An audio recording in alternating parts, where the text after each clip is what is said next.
Anyone who's played World of Tanks console knows that Wargaming makes some terrible decisions, and it's not an irregularity that Wargaming do that, and today's video is looking at 5 of the worst, and I mean the lowest of the low, things Wargaming have done on World of Tanks console. What these 5 things are, we're going to talk about them, and I, of course, want to see what your opinions are, because these are just my personal opinions as to the worst decisions that have happened on what console, and they're probably not what you think either. Now I'm going to ease you in gently into this one, and the first topic we're looking at is the removal of our favourite maps from the game, and the lack of actual maps to play within World of Tanks console, and that's because we genuinely have a very limited amount, and I see this all of the time, and I mean all of the time in the comment section within these videos, you know, not even this video, but just completely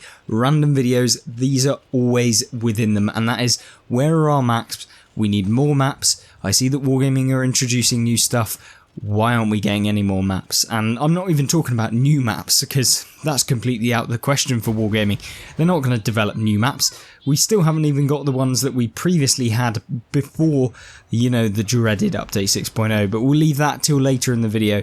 But essentially, we have a very limited amount of maps on console. I think it's probably to do with the fact that the development team on World of Tanks console is probably limited comparatively to the PC version, because PC is Wargaming's love child, at least from raking in the money. But regardless of those, let's kind of talk more about the maps themselves. Obviously, we got them all kind of removed, and it was definitely in a much worse place, but the fact that they removed them and it actually hindered the gameplay of the game when Update 6.0 dropped, that really caused so much problems for people wanting to actually jump on and play, because I guess that is the key crux of it, is that if people don't want to jump on and play, then you're not going to earn any more money, and therefore you're not going to be able to develop those maps that you had in the game previously, which kind of becomes this circle of content where no one really wants to play the game anymore. So yeah, that was a really, really big issue.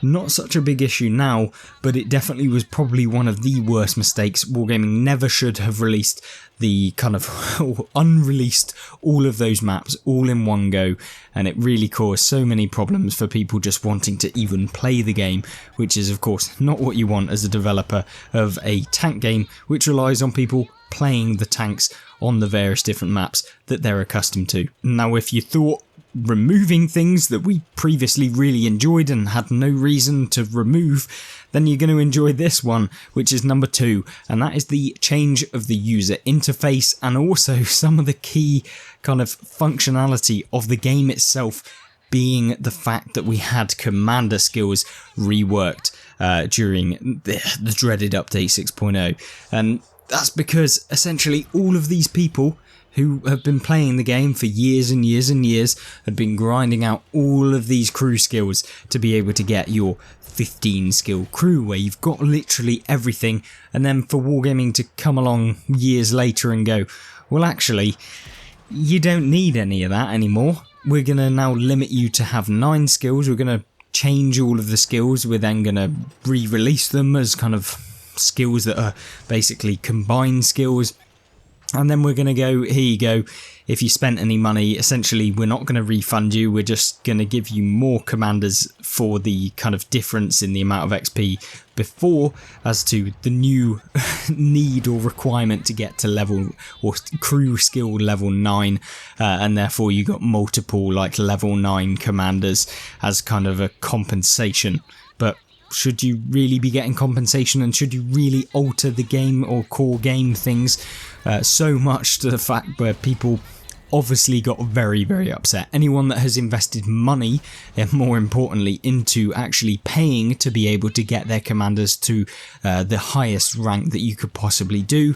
Now, whether they should have spent the money in that regard, well, that's a different question, but the fact they have, and Wargaming changed it, definitely left more than just a sour taste in the majority of people's mouths, and even people who haven't paid any money, they've invested their time, they've chosen and to actually invest their time into the game to be able to get those advantages, and maybe if they realise that they wouldn't be getting so many advantages or benefits, or even just like something to grind towards, they probably wouldn't have done it. And so, yeah, you're basically wasting loads of people's time. And if you're wasting your consumers' time with actually playing your game, then it's not going to end up well. And that's exactly what happened when this change rolled out, and why the crew skill rework got probably one of the most hated updates that World of Tanks consoles ever had, and hence why it is on this list. And I'm sure if you actually went through that period, you probably didn't like it either. We've hinted at the update 6.0 chaos, but we've not really mentioned about the specifics. So number 3 is of course update 6.0 in its entirety, and we're going to talk about what exactly this thing did to the game. And it went from being a pretty, okay game, very stable, you've got your players that are playing the game, to holy, I'm never playing this game ever again, this is terrible, this was the worst decision Wargaming have made, and this is quite possibly the worst decision in one go that Wargaming have ever made to their own game,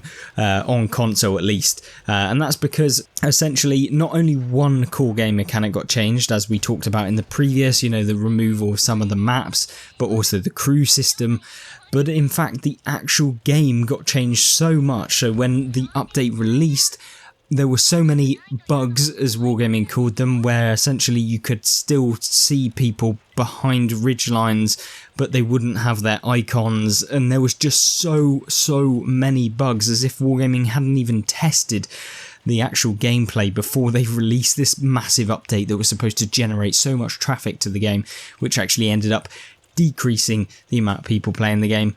And yeah, it was terrible for the actual health of the game, instead of actually being that boost that Wargaming console really needed to do for their consumer. And this is where it really all went wrong in one specific area. Has it got better? Yeah, the game is much better than when it was first released, but the fact that they released this kind of bodged beta update where it literally felt like I'd stepped back about 5 years, and they removed so many aspects of the game that were good. I mean, for example, the scroll wheel, where you could essentially pick various different kind of things to let you know to your team what you're going to do, for example, fall back, etc., follow me, all of these sort of things that you have in the game. There were a lot more of them at the beginning, before update 6.0, and then they released it and then basically removed some of the things that were there was no reason to remove some of the actual icons and menus, but they did for some unbeknownst reason to pretty much anyone that's played the game. And I'm sure if you've played the game since, you probably thought, well, why can't I say this within the game? Why can't I let my team know exactly what I'm doing to be able to kind of help the game and win the game and stuff like that? Well, it's because Wargaming made this decision, and it was a terrible one at that. And in fact, it should have gone the other way, where they implemented better communication systems, not took them away from them. But that's just one small aspect of the disaster that was Update 6.0. And you probably know exactly what I mean. There was just bugs galore, there was so many removals, there was mass exodus from the game, people just stopped playing, and it went from, 20,000 people playing at max time at any time to probably like 10,000 or maybe even less. Like, it was a significant decrease in the player base, and yeah, it was terrible for the game, at least at that point. But it's come up a little bit, but is it on the same level? I don't know. Of course, you can only comment in the comment section down below what you think, and whether you actually think it was as bad as I'm making out. But definitely at the time, it was awful, and probably one of the most impactful, negatively impactful updates that Wargaming have ever released. Given World of Tanks console's developers' track record with releasing so many great updates, what about their actual ability to balance tanks within World of Tanks console? Do they get that right? Do they actually get something right within the game, at least for the majority of the time? Do they balance the game? Well, in most cases, maybe. But in a lot of cases, no. And that is not even like, no. Panzer V-4, just one example. Wargaming know that this tank is super overpowered, and they know it's been in the game for years. They know that they can sell this tank every single time they want to by just releasing it on sale. They know that they're going to make a set amount of money every single time they do it. They know just probably the best times to release it as a premium tank, and they do it all of the time. They know flat out this tank is terrible for the game, but we're going to sell it anyway. We're going to still keep it in the same state. We're not going to even nerf it. They did talk about it for literally half a second, probably to just please people and get people to start playing again. And then they went, actually, no, we're not going to nerf it. It's going to be completely left alone, and they haven't literally even mentioned it since then. So yeah, typical Wargaming. We're going to fix it, trust us, and then literally never hear from them ever again. And yeah, not particularly something that I ever like, and they've definitely got it wrong with a lot of premium tanks. I'm not saying every premium tank has to be balanced perfectly and every premium tank has to be terrible, but they went through a phase of just releasing overpowered premiums all of the time. Every single premium was better than the previous. Every tank that was at tier 6 was better than the tech tree tank. Every tank that was at tier 10 as a premium tank was better than the tech tree tanks. It was literally a case of, oh, well, we've got a chieftain, how can we make it more overpowered? Well, we'll remove the weak point on the top of the turret, we'll give it better armour, and we'll basically keep it with everything else the same, except from some minor changes to a couple of different things. But yeah, we buffed the chieftain and then released it as a premium that you can buy for like 30,000 gold, and yeah, why not?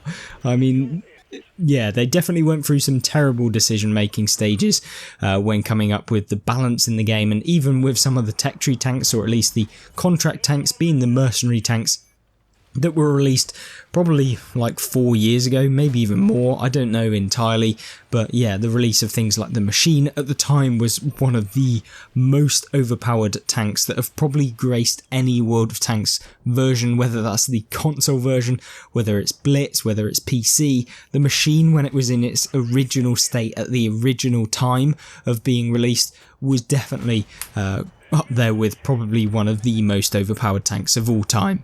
And so yeah, I'm not surprised that Wargaming have had problems with balancing, and I'm sure they'll have problems with balancing in the future. Am I saying every game developer can balance a game correctly? No, but there's definitely some negatives with the way Wargaming do it, where they know things are broken but they just don't want to because they could make a little bit of money, but they forget about the kind of long-term impacts of having these really overpowered tanks like the Panzer V4 for new players who come up against a full platoon of Panzer V4s playing in them against people that have literally played like 200 games or like 60 games or something. And of course it's no fun when someone rams you for your entire hit points and you can't even pen them. And even if you are penning them every single shot, they've got twice the health of you and they're the same tier.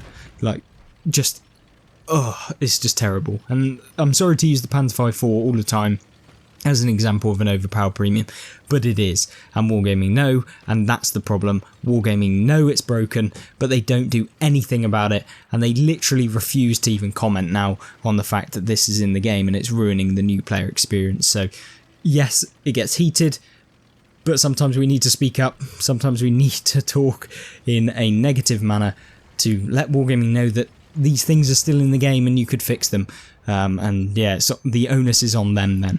Wargaming have had all of the previous decisions, and albeit they are very important to the game's history and they've had a lot of problems around them, but this problem, the developer-consumer disconnect, is probably the biggest issue that Wargaming have had, and they've never been able to solve it. You know, with maps you can create more, with the user interface you can change it, with the update 6.0 you can improve it, you can bring things back. With the release of more and more overpowered premiums and releasing overpowered premiums, you can stop releasing premiums. But Wargaming never seem to actually improve the communication with the people that play their games. They never seem to understand what people actually want within the game, and that's what's led to so many people quitting the game. And it happens every year on year on year. Wargaming always make these decisions which just seem like, I'm sure you've known, if you play World of Tanks, you've probably gone, why on earth have they brought this out? Literally, who was asking for this? Literally, we're all screaming for more maps and they've just brought out a reskinned version of a tank that everyone already owns, and it's just lazy. what is this? And then like they wonder why people get fed up with their game, they wonder why people leave, and they wonder why there's such a massive churn on the amount of people that play their game and why they can't retain any of them and keep them long term invested into their game, constantly spending money. But instead they come on, they buy the season pass, and then they leave again and they never play the game ever again. And that is where Wargaming have always failed miserably, and it's keeping the communication. What do you guys want? And they've tried, trust me, many community ambassadors. Minto Vimto, he tried. It didn't work. It literally didn't work. It's because the facilities that they have were not good enough in the actual Wargaming like company itself. Not because people don't try, it's because the actual systems just weren't there. Maybe we'll see it improve in the future, but I don't hold out too much hope. And hopefully that's a moody way of viewing it, and hopefully it all comes out with sunshine and roses. But I have to be realistic sometimes, and it seems like it's never going to happen. And maybe it will, maybe it won't. If it does, brilliant, fantastic. I look forward to trying to work with Wargaming a little bit more to actually release content that everyone is kind of wanting, as opposed to, here you go, here's a reskinned version of a tank that everyone already has anyway. So yeah, hopefully you guys enjoyed this video. I know it was a bit of a ranty one, but I thought it would be interesting for you guys to get my thoughts on the game, as well as convey your own thoughts in the comments, read what people are thinking about the game, and what the worst decisions that have ever come on to World of Tanks console are. Because if you're a new player, maybe you don't understand why people were so upset with certain things that were in the game, and maybe you want to see what happened previously. So whatever kind of level of player that you are, however long you've been playing, hopefully this video is interesting for you, and we will be doing more kind of videos like this coming soon. And so make sure to subscribe for more, and I hope to join you there. Goodbye.